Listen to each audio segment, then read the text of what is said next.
दुनिया से ये सुकून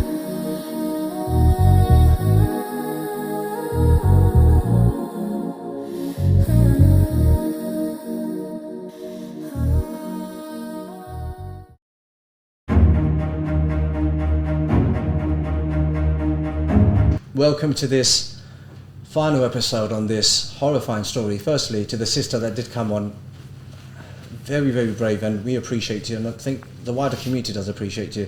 So this episode's about the analysis. So if you haven't watched the episode 1 and 2, this may not make sense, but inshallah, every episode that we do, inshallah, will benefit. I've got two guests with me today. I've got Sister Shaheen, who is someone that has experienced DV in her life, and now she's an advocate. So thank you very much, Sister Shaheen, for on. I've also got my esteemed brother Emdad. Thank you for coming on. He's my expert amongst marriage and all other things. Perhaps we can't go into what other things he's an expert on. But just before we do move on to them, the sister did do a voice recording just upon reflection of the aftermath of the backlash she was getting after recording the show. So that's going to play for you now.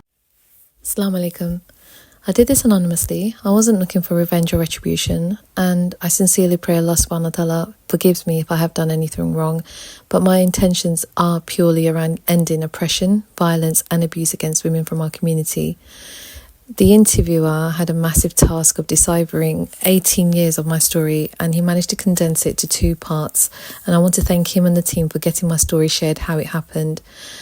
Especially the part about where I was from a family where divorce is frowned upon and the views of society is more important. I really regret not staying apart from the ex-husband every time I built up the courage to leave him and not recognising the emotional abuse I was experiencing. I'll never truly be able to pinpoint the exact reasons that made me go back to him. But he had just as many reasons to stay away too, and to initiate divorce and use contraception. He also had access to therapy, anger management and counselling just as I did, but he actually never went and got help despite his angry outbursts. I truly thank Allah subhanahu wa ta'ala for my journey, as I have started to heal my many traumas using Quran and Sunnah for guidance. For all of those who are exposing the ex-husband or who are condoning it, oppressing a weaker individual, I would say fear Allah. Allah is with the oppressed. Those who are suffering in silence, please, we need to break generational abuse, stigma, fears and norms. I read all of the comments, and I want to say for all of the du'as and offers of hugs, Ameen, and may Allah subhanahu wa ta'ala grant you goodness in dunya and akhirah. And for all of those who are gossiping and slandering me, you may be hidden, but Allah subhanahu wa ta'ala knows who you are. And for you, I say, Hasbunallahu wa ni'mal wakil. Right. Sister Shaheen, thank you for joining us. You're a DV expert, and you're an advocate now. The floor is yours. Right, before I start, I've got a bone to pick with you. Sure. Now, I'm sure there must be a reason as to why you did what you did, but why was you interrupting that lady so much? And are you going to do that to me? Firstly, I'm not going to interrupt you. I think etiquettes and decorum are sort of underpin who I am, and I was brought up right. I'm glad you asked that question. So I think the audience, any feedback or any objective criticism is the mother of all feedbacks. Otherwise, how am I going to grow and learn? So thank you to the audience for giving me, genuine audience, for giving me constructive feedback. The reason why I did interrupt, and I won't go too much into it, we shot this episode twice. And the first time we shot it, understandably, I let the sister speak for 4 hours. And my director actually pointed this out to me. He said, if you don't interject, as horrifying as this story is, the audience potentially could be fickle.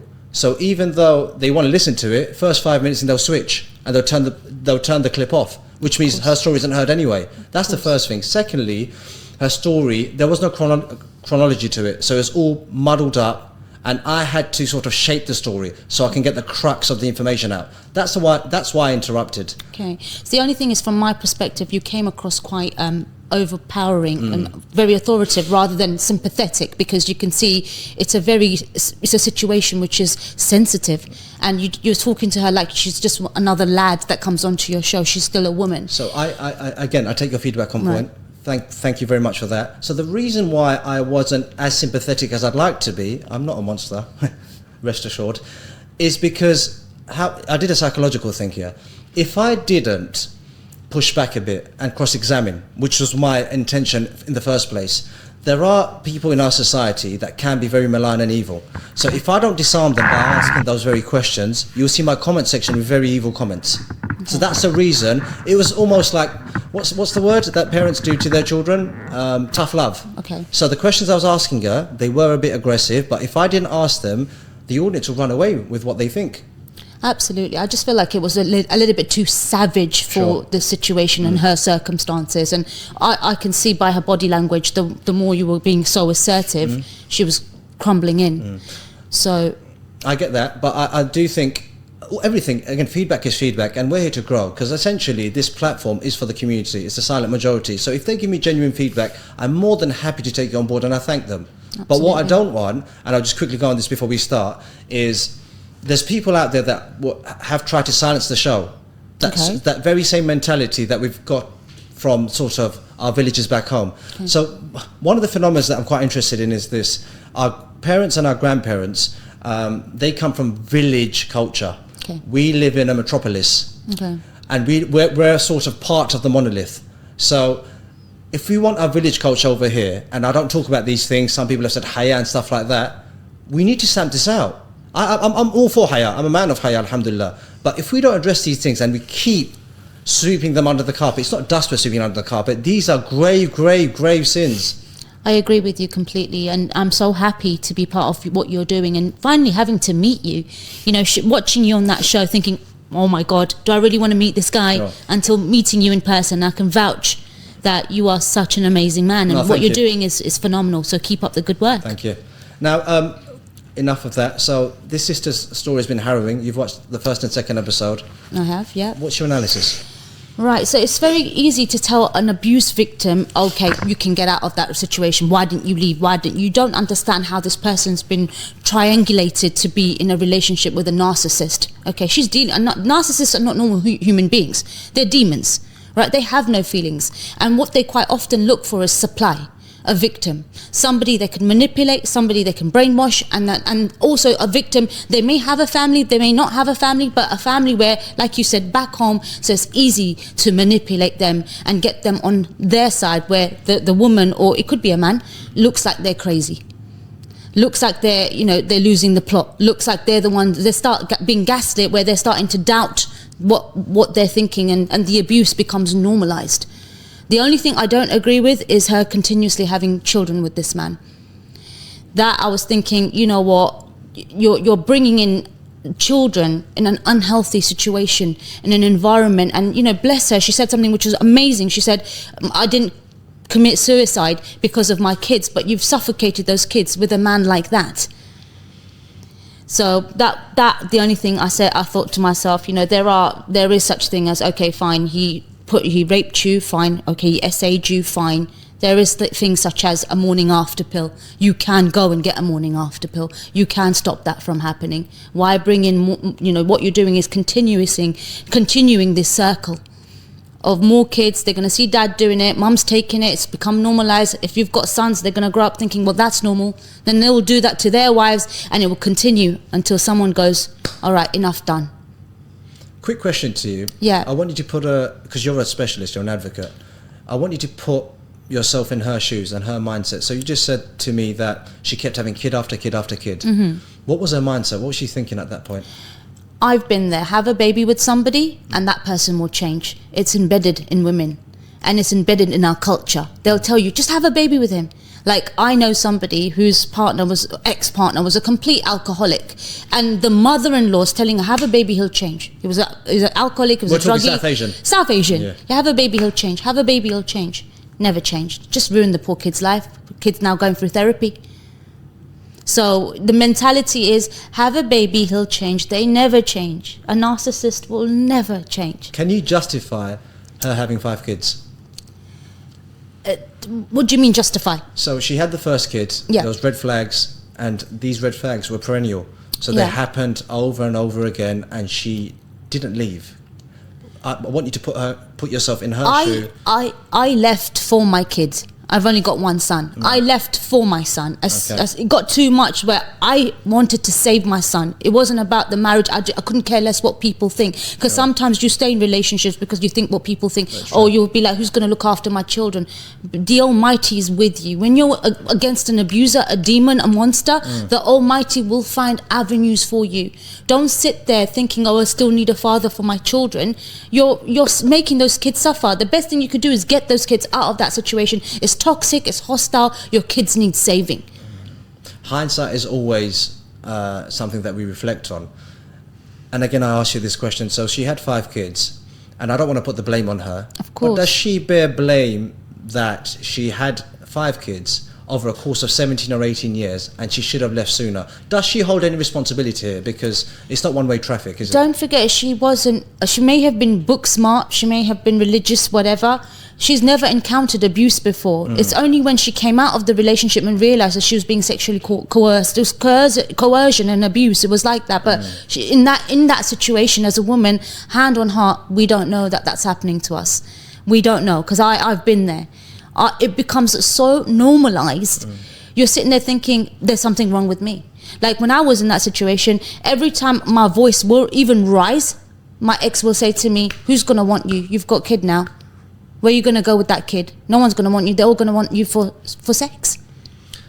That common theme, she said that quite expressively as well to me, that it was this consistent, I mean, it's a form of manipulation, isn't it? Yeah, absolutely. That they put you down to the extent where you don't even value yourself, let alone other people. Thank you. Lastly, family. How much responsibility do they have? Because they're essentially your protector and they're the foundational institution, so to speak, that you go to for help. Backward family are I don't know what word to use. They're so bad and unsupportive, it's unreal.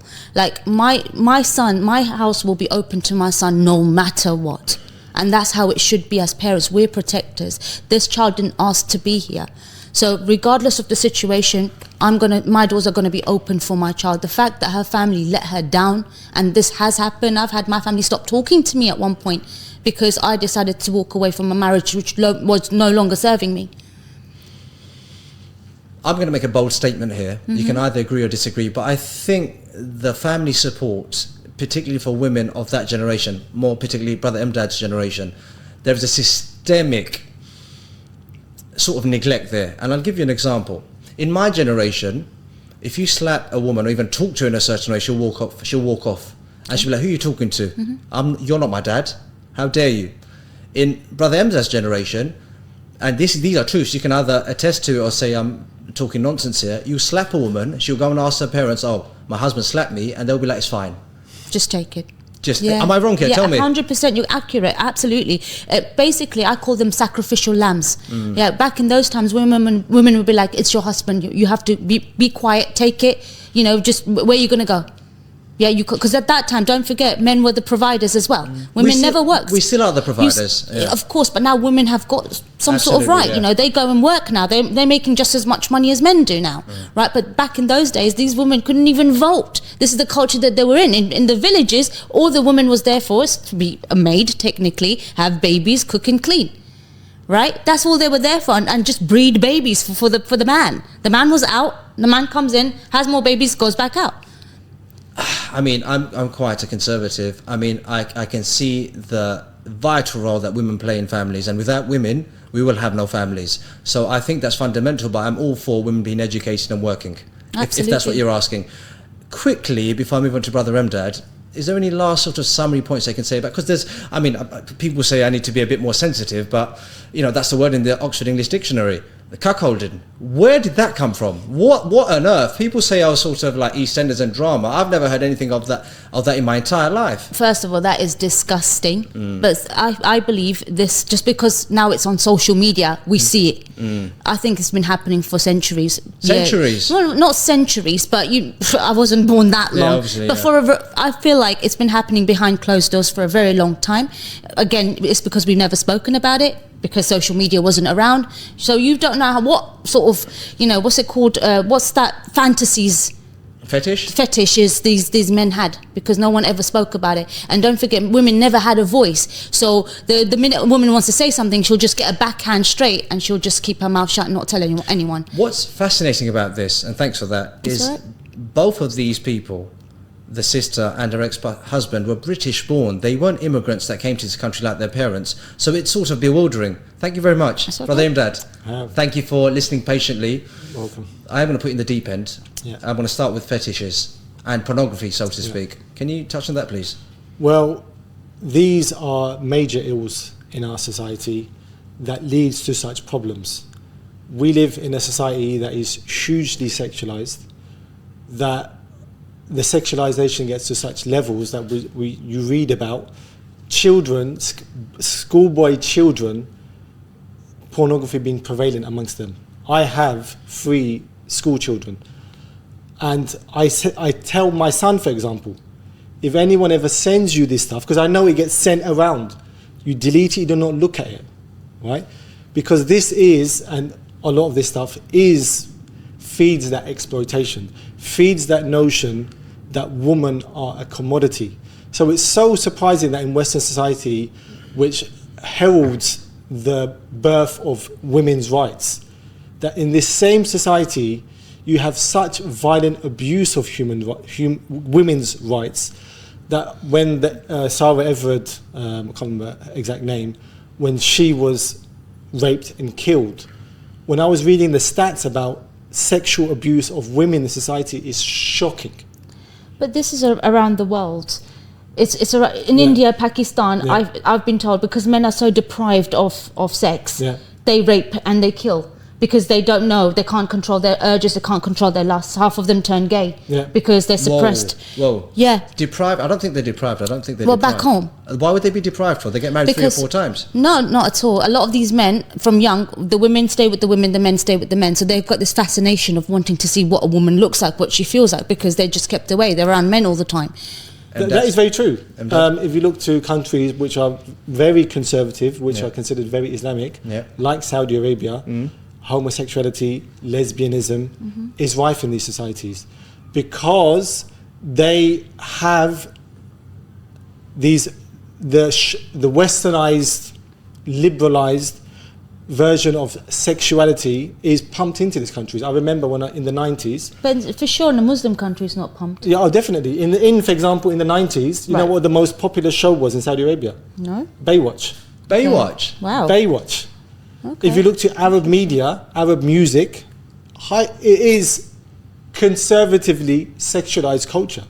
So the culture breeds one to want to satisfy these urges. So you're constantly sprucing up the male and female side with this sexualized culture.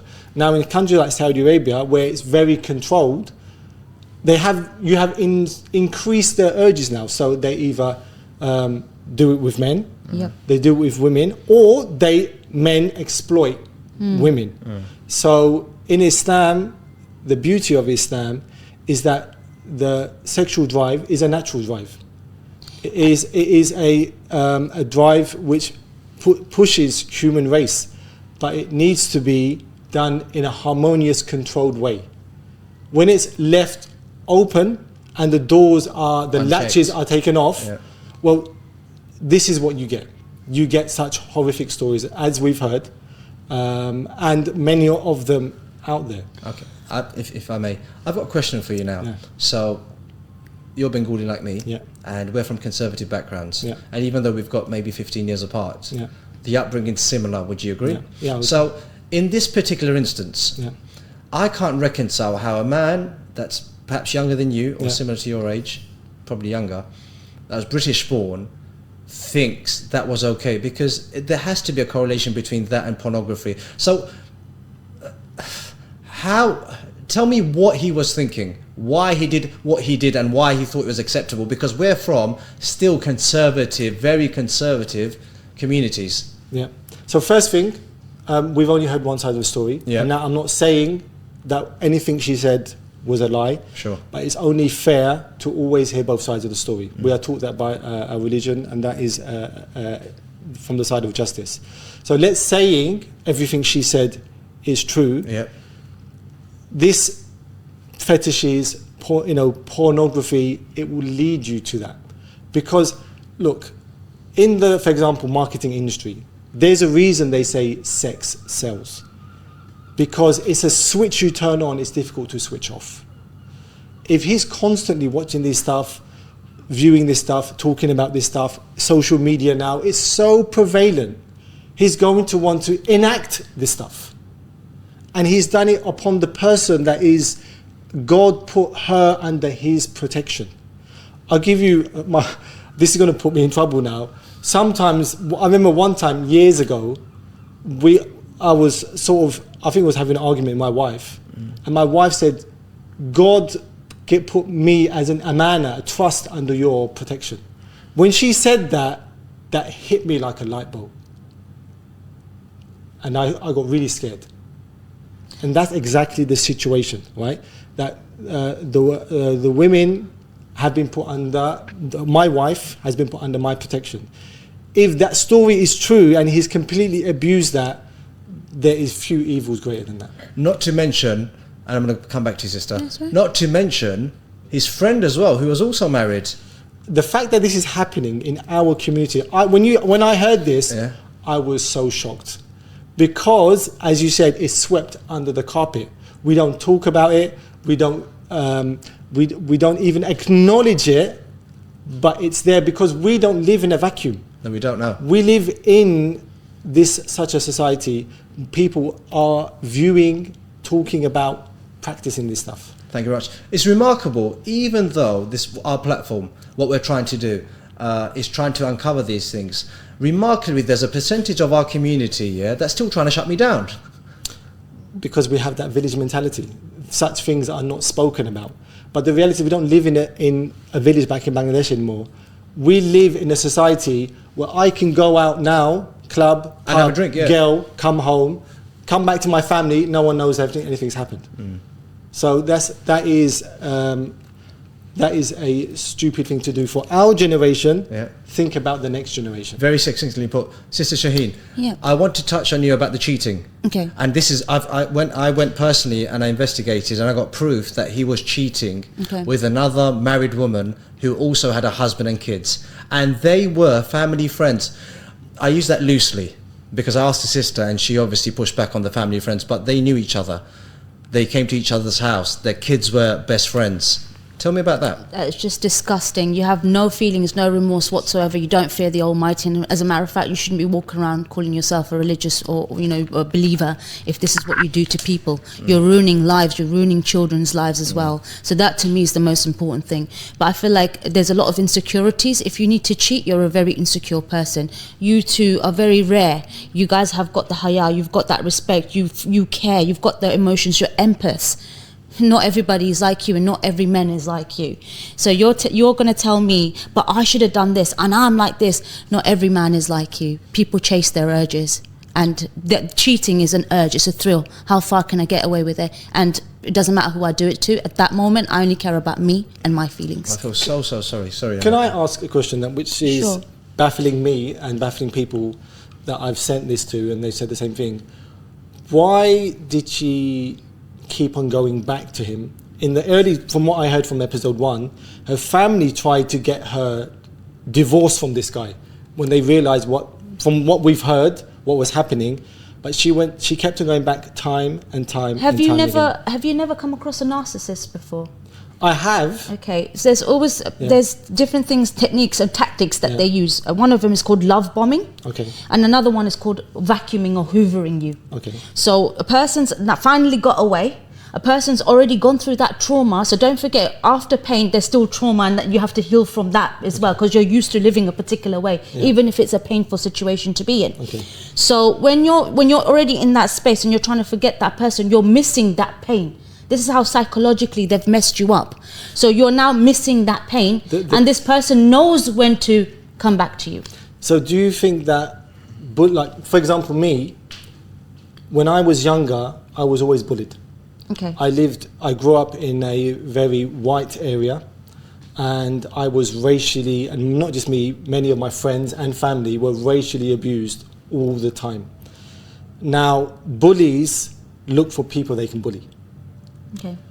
The moment I was beaten to with a brick, sent to hospital, I had to change school because of the amount of bullying.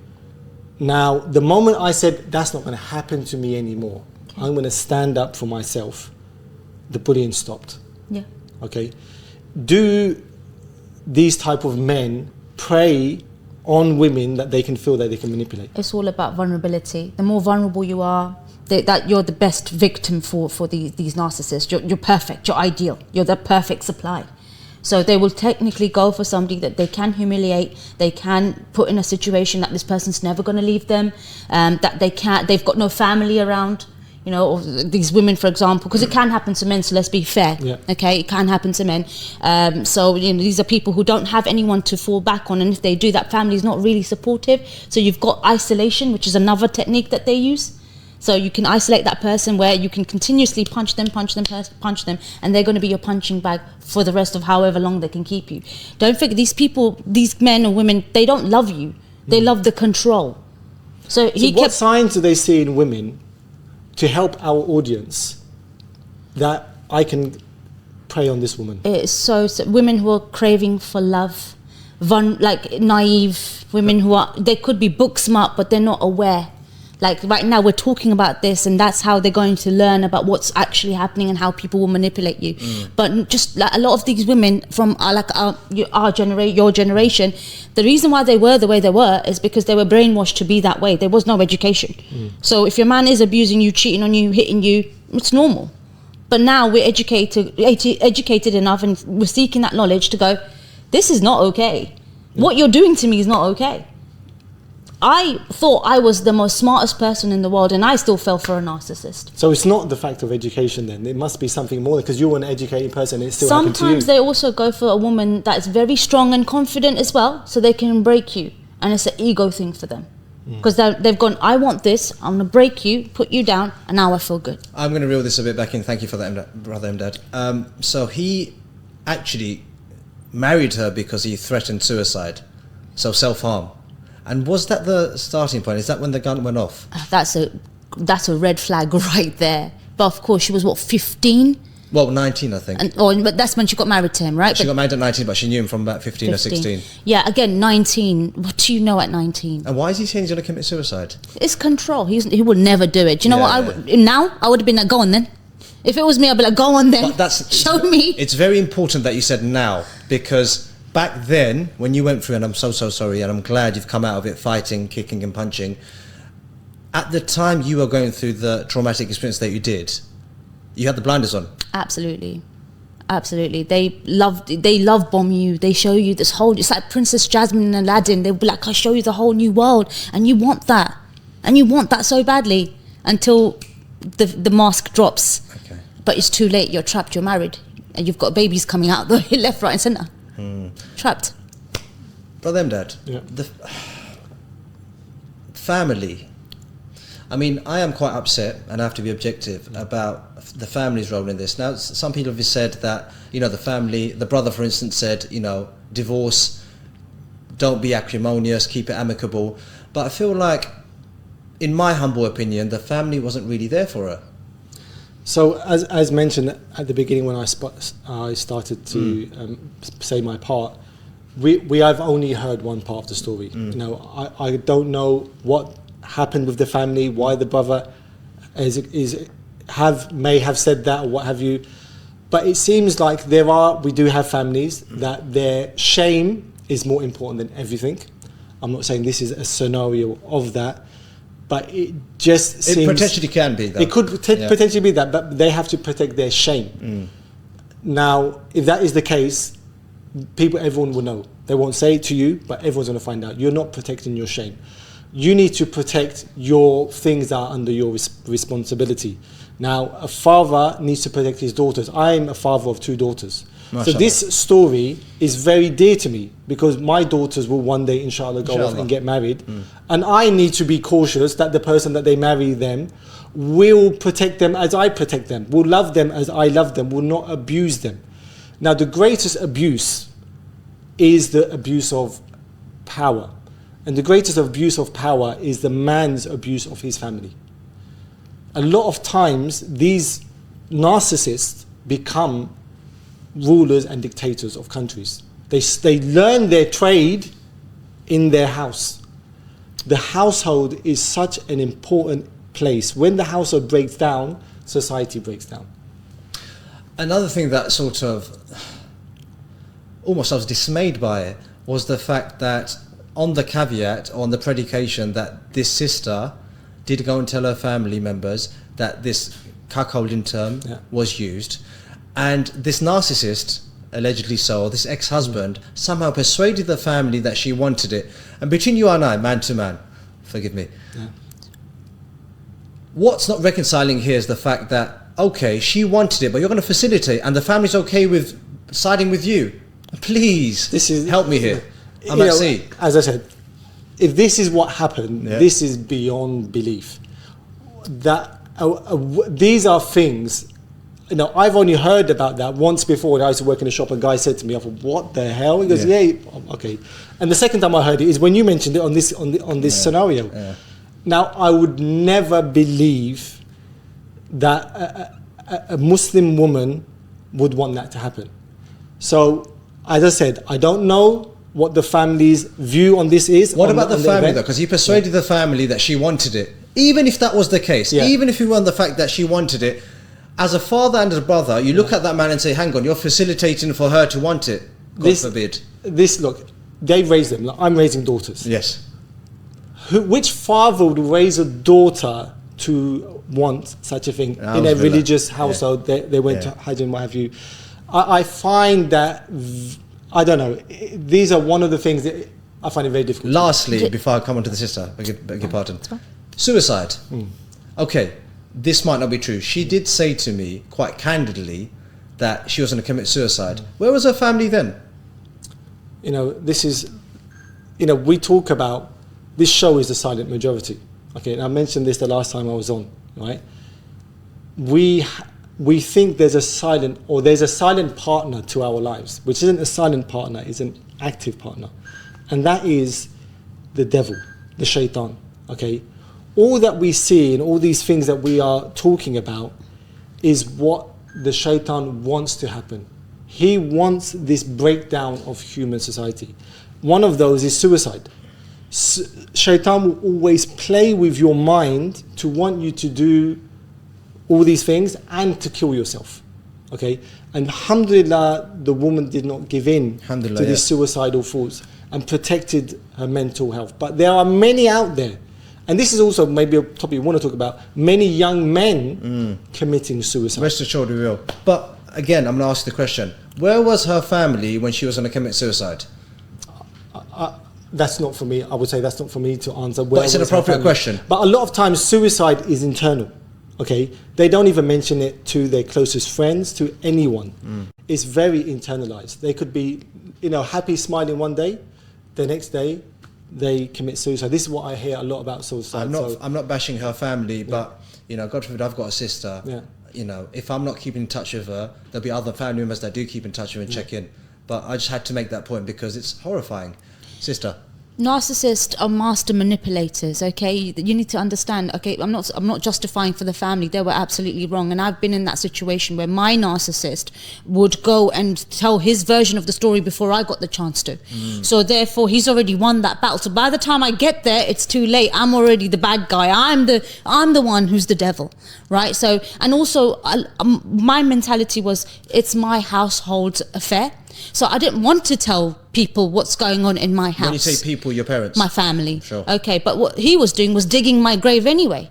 So he's already telling them the story. That's what she said as well. Yeah. So this is what they do. So in my mind, because he's got me that way, oh, he's my husband, because he'll tell me, don't you dare talk about what we just done. Don't you dare tell anyone. And you'd be like, okay, fine, I won't. And guess what he's doing? He's already on the phone to my mum or my brothers or my cousin, manipulating the whole situation. And then there was a whole point where my family stopped talking to me and I didn't know why. Because this idiot is in their ears talking absolute crap about me. And I'm sitting there trying to hold my household, making it work. So yeah, this is how they work. Beautifully put. Thank you. Thanks for that. I do want to sort of delve into zina, which is adultery. So 2 families have been destroyed here. Can you just touch on the harms and how grave this is in our society? Yeah, Bismillah ar-Rahman ar-Rahim. Now, in Islam, we have certain crimes which are dealt with by capital punishment. Okay, and now I'm not advocating these punishments in this society, but I'm saying these are from the Islamic rules, the Sharia. Okay, of those, and there's only a few of them, is breaking a household, such as fornication and adultery. Adultery, the punishment in Islam, is capital punishment. And what that shows us is the household, the family unit, is a sacred unit.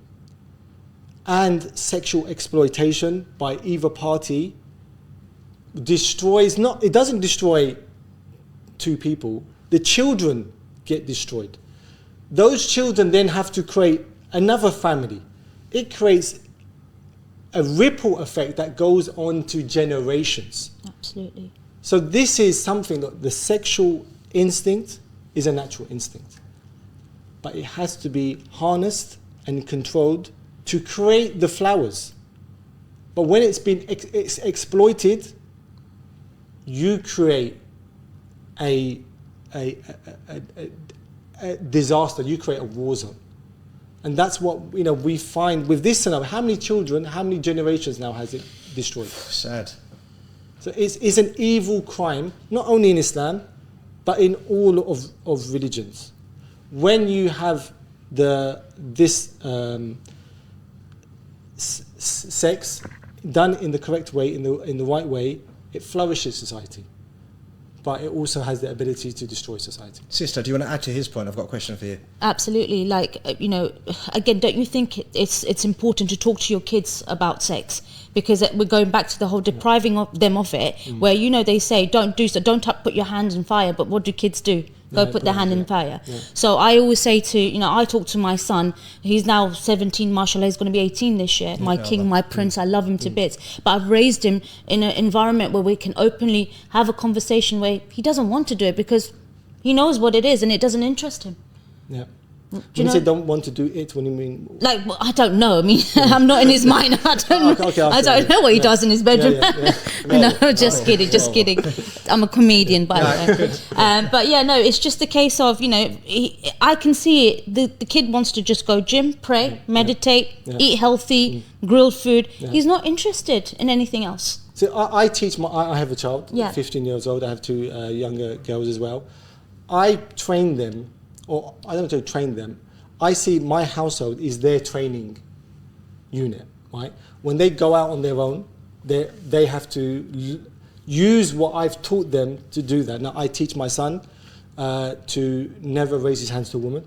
Yeah, absolutely. That this is not doing, like he and his sisters will have altercations, but I said, you never raise your hand. That's a woman, absolutely. Best way to do it. A woman. And I teach also my daughter, he's your older brother, not because he's just older, you have to respect. He has to respect his mum. I respect my mum. It is a whole unit that you're teaching. It's a harness. It's a harness. Yeah, it's a harness. So that's what we have to teach our next generation. Absolutely. And I'm very worried for my son because I know pornography is prevalent out there. So accessible on your phone, you can just do that. And our parents give their phones unfiltered, unlocked down, and the children... just to touch base on that, some of the programs that they watch, they purposely put sexual content in it. So you think it's cartoon. Disney's known for this.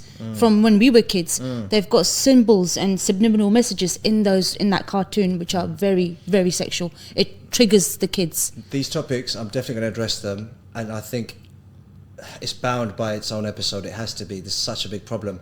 I want to bring you back to the story now. What would you say to this depraved man if you were going to say anything? Because before you do start speaking, and I heard this loud and clear from the sister, up until now, 18 years, not has he apologised once. Why would he? Why would when did Shaitan say he wasn't Shaitan? When did the devil say I'm not the devil? They are never, I told you this from the beginning when I started this, they're not remorseful people. They have no feelings. They get a thrill in watching other people suffer. And they always go for somebody who's empathetic. What type of families breed such men? This is what baffles me. from what I've seen, so the father's very, very harsh, always consistently putting this kid down. You're not good enough. You need to be a man. Men don't have emotions. And then the mum sees this, and mum over babies. The son, oh, mera beta, my child, or my baby, you know. So the mum's overly mothering them. The dad's aggressive. Mum lets them get away with murder because she knows what dad's like. Dad's quite abusive. And then the kid has learned how to play with both emotions. Right, because there's not a balance of love there. There's not a balance of emotions there. So I personally think it's a case of their upbringing, and it's a case of the imbalance. And a lot of these men, like for example, this man I'm particularly talking about, his dad was English, British, Asian, but his mum was from back home. They've got nothing in common, the mum and dad. You can see the dad treats the mum like crap because he doesn't really love her. He had to marry her because family forced them to be. And then now they've got all these 16, 17 kids, God knows how many. 16, 17? Well, 10. Okay. 10 kids that you've got with somebody you don't know, you have nothing in common with, you don't even love. And guess who's going to see the wrath? Those children. So on the flip side, quickly, what then nurtures women that are prey to manipulation? They're just they want love. They want love. So it comes down to the family. It comes down to the family, and that's the base. Brother Emdad, quickly, is there anything you want to say to this man? If these crimes are true, Yeah. Well, the cheating is true. the cheating is true. Yeah.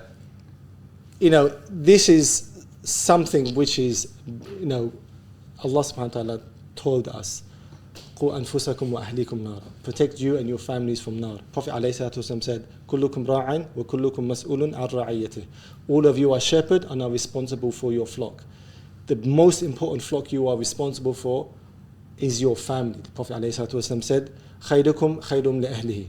The best of you are best to your family, and I'm the best to my family. For you to have committed this crime, the greatest crime you can commit to anyone is to your own family. How on earth have you done that? And if I was to speak to him, I wouldn't speak to him in an accusative manner.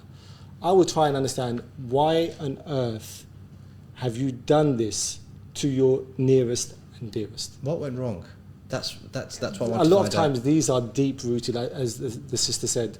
This is nurtured in the family. Childhood trauma. He's now trying to get his own back. Maybe. Well, it's destroyed a lot of people. Sister, is there anything you want to say to sisters out there that are suffering in DV or manipulation or whatever it may be? Raise your voice. Speak, talk to somebody. If your family's not listening, there's so many support systems out there. Reach out to me, and I'll get you the guidance. I can get you the help. We have teamed up with Call Alpha, and they're amazing. Great. Call Alpha, they're going to be the beacon of our community, all our communities. So thanks for that. Is there anything further you want to add before I wrap up? You're not alone, sister. And again, this could be for brothers as well. And there's a subject you guys want to talk about, which is men's mental health. But a lot of people feel suffocated, deprived, because they feel they've got nobody.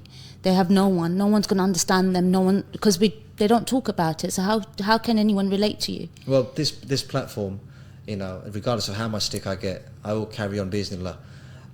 Thank you very much. I appreciate you. No, it's fine. Thank you. Thank you very much for coming on. You have a breath of fresh air, and you've added dynamism to sort of a man's conversation. So we're definitely going to be happy to have you back on. Thank you.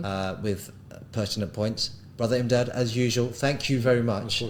You are my expert, and you're a breath of fresh air. So we'll see you soon. You've heard the analysis, and I still repeat this, and I'm going to repeat this. The ex-husband, please come on. We will conceal your identity, but we do want you on, because not only do we want to hear your side of the story, the silent majority of the audience, they want to know. They really want to know your side of the story, because it's one-way traffic now. And if you haven't got a defence, then what do? We're trying to be fair here. Also, with the silent majority, thank you very much for your comments and feedback. I genuinely appreciate it. It hasn't disheartened me, and I've taken it on board. Thank you very much. Our next episode is going to cover a different topic altogether. I'm going to keep that secret, but it definitely is going to rock our communities. Thank you very much for watching. Bye-bye.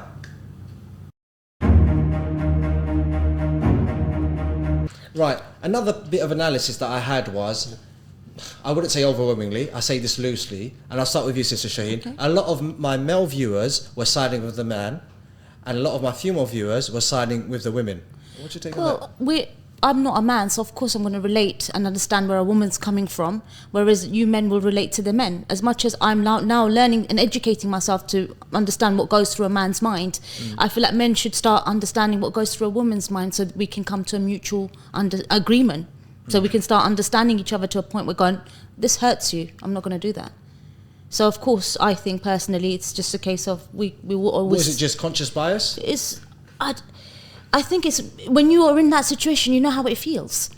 It's grotesque that what this man has done, or allegedly done, Yeah. but there have been some men that are still siding with him. And you know what? Again, that's their view. They're the silent majority. But don't forget, even when I saw you, I felt like you were very authoritative towards her. You were talking to her like she's a guy and she's not. Yeah. So I feel like a lot of men were like, why didn't she leave? She's silly for staying. We're not men. So We're, it's the different it's mindset.